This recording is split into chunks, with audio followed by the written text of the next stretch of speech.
In spite of the ever-increasing prowess of mobile phone cameras, there's still a role in life for the digital compact. With their better flash, their real zooms and better image quality, many people carry them around virtually all of the time. So, which one's best for around 200 quid or less this Christmas?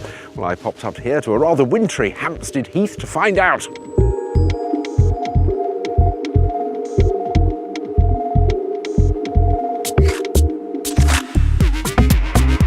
And a prime contender has to be this, Panasonic's TZ30. Panasonic's TZ or travel zoom cameras have been really good over the years, mainly because of their image quality.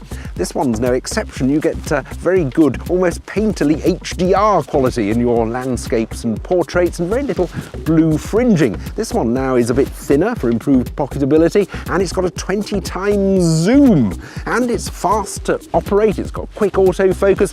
You can even shoot at 5 frames per second and get autofocus between the frames. The video performance is splendid too, but I don't think it'll be for everybody. For a start, it's got a touchscreen, always a bit of a controversial subject with cameras, and it's not particularly sensitive when you want it to be, yet on the other hand, you can find yourself touching it and accidentally taking a shot when you don't want to.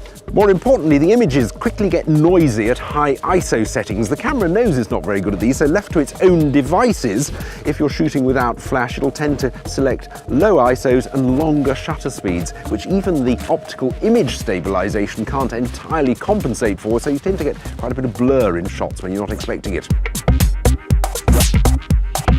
If you want good low-light shots without flash, an excellent alternative is Canon's PowerShot SX260. Canon have wisely restricted their megapixel count to 12.1, and bigger pixels means better pictures at up to 1600 ISO or so. It's also a very solid camera with very well laid out logical controls. It's quicker to turn on than the Panasonic, but in some respects it's not quite so good. The long lens focusing isn't quite so accurate, the video isn't quite so smooth, and the GPS tagging performance isn't as good, and certainly not as good as what you probably expect from that in your smartphone. However, there is a cheaper version of this camera available without GPS. It's otherwise almost identical, and that's the 240. Of course, it could be that you want something smaller, in which case I can't recommend Sony's WX100 highly enough. It packs a 10 times zoom, good video quality and image quality in an incredibly tiny package.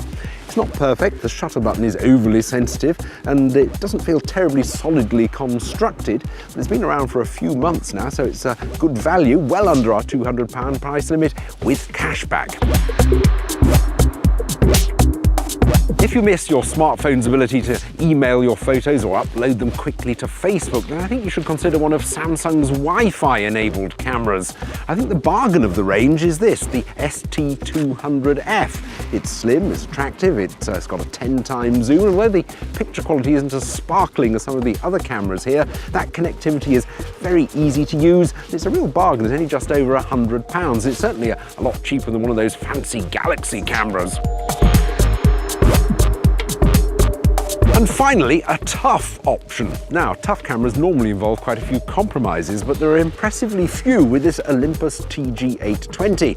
Video and picture quality are both good. There's a 5 times zoom, but you can drop it from 2 meters. It's waterproof to 10 meters, and there's some quite fun features. There's a nice LED light there for close-ups, and I like the tap menu. So if you're wearing thick gloves, instead of fiddling with the buttons, you can actually tap the camera and go through the menus that way.